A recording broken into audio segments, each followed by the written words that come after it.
Hello everyone, welcome to my channel Anurag YT read. आज की class में प्रावधिक कला कक्षा 12 के लिए एक टॉपिक है अक्षर कला, जिससे हर वर्ष 1 नंबर का ऑब्जेक्टिव क्वेश्चन पूछा जाता है। याद रखिएगा, इस टॉपिक से सिर्फ ऑब्जेक्टिव क्वेश्चन ही पूछा जाता है, इसमें आपको लॉन्ग क्वेश्चन कोई भी नहीं मिलेगा। इसलिए ये क्लास ऑब्जेक्टिव क्वेश्चन के लिए बहुत ही इंपॉर्टेंट है, क्योंकि 1 नंबर इससे आपको 100% मिलता है। आइए शुरू करते हैं।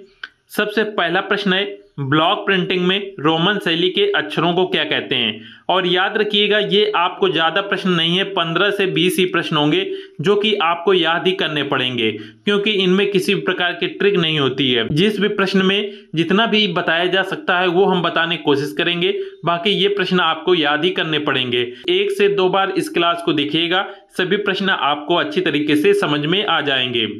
ऑप्शन ए प्राचीन शैली, ऑप्शन बी आधुनिक शैली, ऑप्शन सी भूतपूर्व शैली, ऑप्शन डी घरेलू शैली।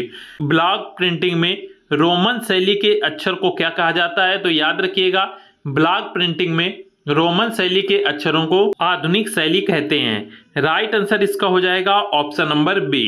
नेक्स्ट प्रश्न है, रोमन शैली में अक्षरों के शब्दंडे रहते हैं। ऑप्शन ए ऊपर से पतले, ऑप्शन बी ऊपर से मोटे, ऑप्शन सी समान मोटाई के, ऑप्शन डी असमान मोटाई के।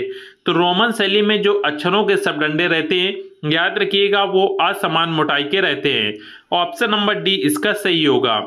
नेक्स्ट प्रश्न है, गॉथिक शैली में अक्षरों के शब्दंडों की मोटाई होती है।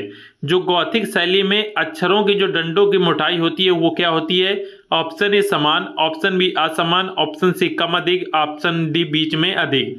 यहाँ पर अभी आपने ये प्रश्न पढ़ा था कि रोमन शैली में जो अक्षर के डंडों की मोटाई होती है वो यहाँ पे असमान मोटाई होती है, अर्थात सभी की मोटाई अलग अलग होती है।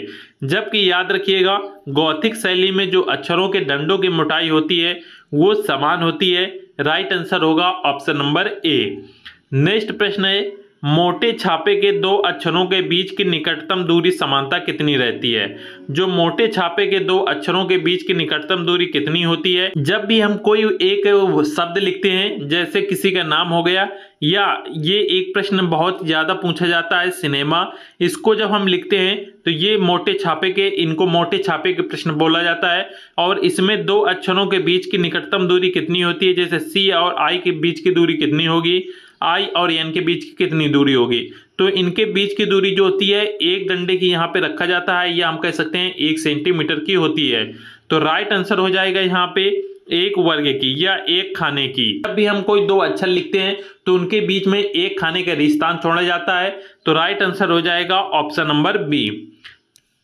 नेक्स्ट प्रश्न है, ऐसे 2 अक्षरों के बीच में कितनी दूरी छोड़ते हैं जिनकी तिरछी रेखाएं पास पास हों, जैसे ए और डब्ल्यू। ऑप्शन ए 1 वर्ग, ऑप्शन बी 2 वर्ग, ऑप्शन सी 1.5 वर्ग, या ऑप्शन डी कोई नहीं।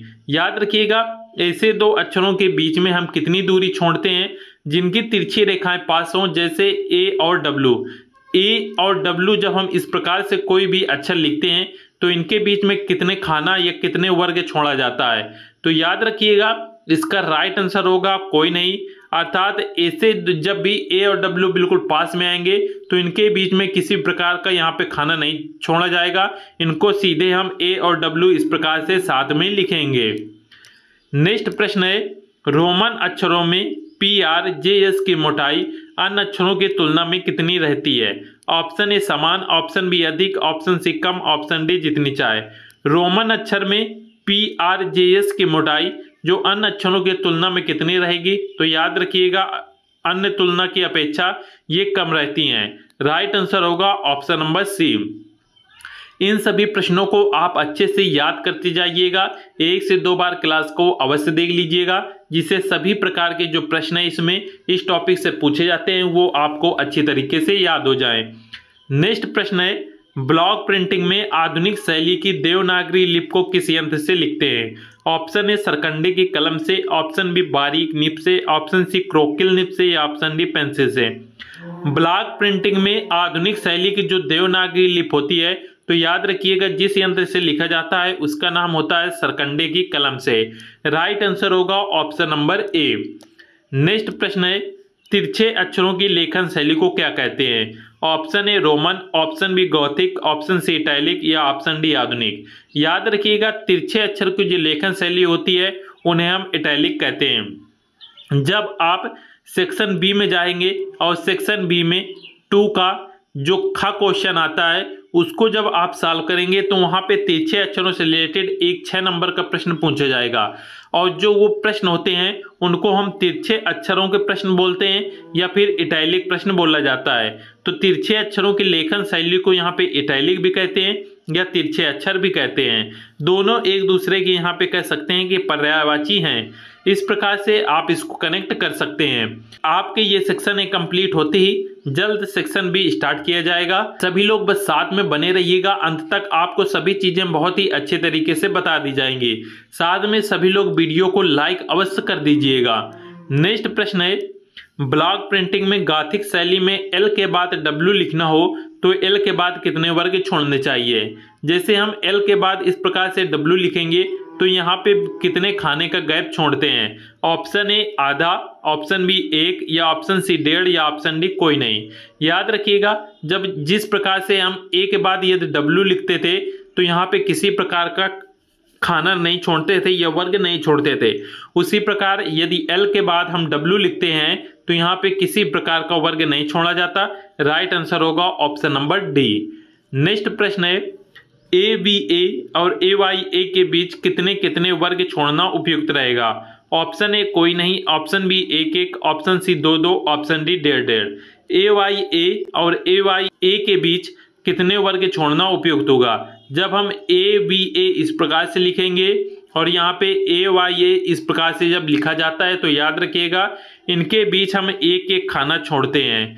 जैसे कोई भी शब्द जैसे सिनेमा इस प्रकार से हम लिखते थे तो सिनेमा लिखते वक्त यहाँ पे सी और आई के मध्य एक खाने का स्थान छोड़ते थे, आई और एन के मध्य एक खाने का स्थान छोड़ते थे। इसी प्रकार से ए और बी के मध्य एक खाना छोड़ा जाएगा, वी और ए के मध्य भी एक खाना छोड़ा जाएगा।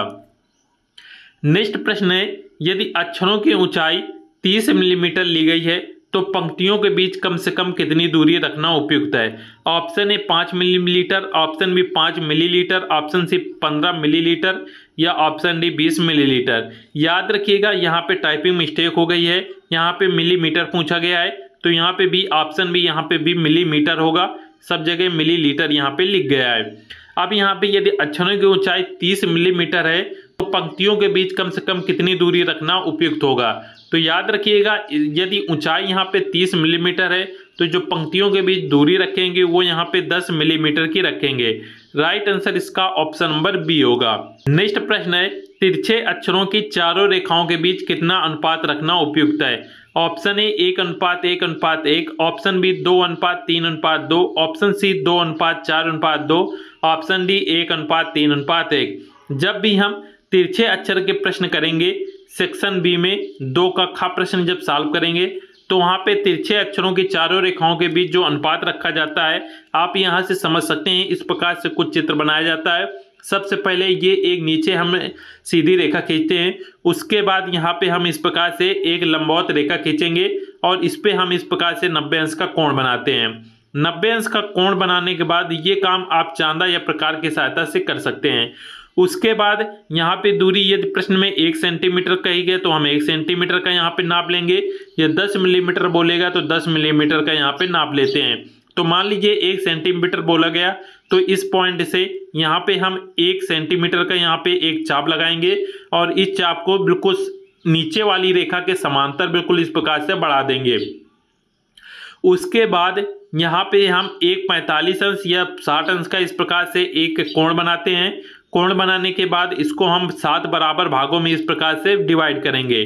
7 बराबर भागों में डिवाइड करने के बाद 7वां भाग को हम इस पॉइंट से मिलाते हैं और उसके बाद दूसरे पॉइंट को बिल्कुल समांतर यहाँ पे मिलाएंगे और उसके बाद यहाँ पे ये तीसरा भाग होता है इसको इस प्रकार से मिलाया जाता है और इन रेखाओं को आगे की ओर इस प्रकार से बढ़ाएंगे। तो तिरछे अक्षरों की जो चारों रेखाएं यहाँ पे निकल के आई तो ये देखिए यहाँ पे 1 2 3 4 रेखाएं ये निकल के आती हैं।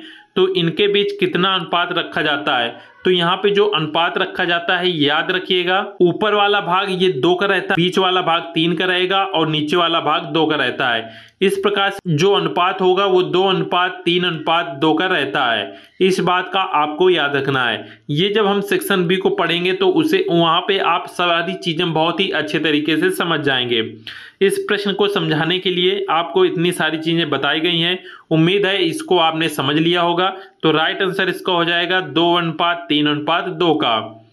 नेक्स्ट प्रश्न है, तिरछे अक्षर कितने अंश पर झुकाकर लिखना उपयुक्त है? ऑप्शन ए 60 अंश, ऑप्शन बी 70 अंश, ऑप्शन सी 75 अंश, ऑप्शन डी 85 अंश। जब भी हम तिरछे अक्षर लिखते हैं तो कितने अंश के झुकाव कोण पर लिखते हैं? सेक्शन बी में 2 का खा जो अभी आपको चित्र के द्वारा समझाया गया था। तो इस प्रकार से ये जो ग्राफ बनता है, इस ग्राफ के अंदर जब भी हम कोई वाक्य लिखेंगे, जैसे यहाँ पे लिखा गया अनुराग वाईटी एडिट, इस प्रकार से जब हम इसमें लिखेंगे तो ये जो अक्षरों का झुकाव कोण होता है वो कितने अंश का होता है? तो ये सारे अक्षर जो झुकाव कोण में लिखे जाते हैं वो 75 अंश के झुकाव कोण में लिखे जाते हैं। नेक्स्ट प्रश्न है, तिरछे अक्षर लिखते समय अक्षरों से अक्षरों तथा शब्दों के बीच की दूरी कितनी रखते हैं? ऑप्शन ए समान, ऑप्शन बी असमान, ऑप्शन सी कम अधिक, ऑप्शन डी जितना चाहे।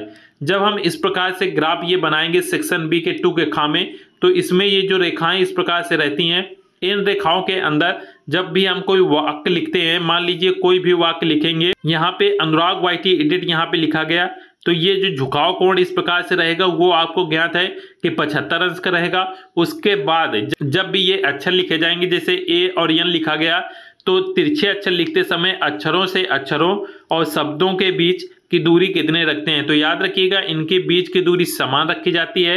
राइट आंसर होगा ऑप्शन नंबर ए। ऐसा नहीं है कि ए यहाँ पे लिखा, एन इतनी दूर लिखा और यू बिल्कुल यहाँ पे पास में लिख दिया, अर्थात इनके बीच की दूरी रहेगी वो बिल्कुल समान रहती है। तो इस बात को आपको याद रखना है। राइट आंसर हो जाएगा ऑप्शन नंबर ए।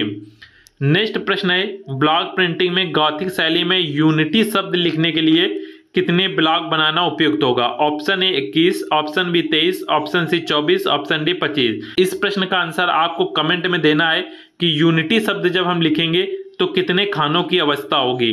खानों को इंग्लिश में ब्लॉक बोला जाता है, इसको आपको याद रखना है। तो यहाँ पे आपको खानों में बताना है कितने खाने रहेंगे। आज की क्लास यहाँ पे समाप्त होती है और ये जो आपका अक्षर कला टॉपिक था ये यहाँ पे समाप्त होता है। अक्षर कला में सिर्फ 15 ही क्वेश्चन है और इन 15 क्वेश्चन में हर बार एक प्रश्न ऑब्जेक्टिव में जरूर पूछा जाता है। अभी तक जितने पेपर हुए हैं उनमें सब में इस टॉपिक से एक क्वेश्चन जरूर आया है, इसलिए इन 15 क्वेश्चन को आप अच्छे तरीके से जरूर याद कर लीजिएगा और सभी लोग वीडियो को लाइक अवश्य कर दीजिएगा। ये चैनल में पहली बार आए हैं तो चैनल को सब्सक्राइब अवश्य कर लीजिएगा, सभी वीडियो की नोटिफिकेशन आपको मिल सके। और किसी भी प्रकार का डाउट है तो आप कमेंट में पूछ सकते हैं। मिलते हैं नेक्स्ट क्लास में। जय हिंद।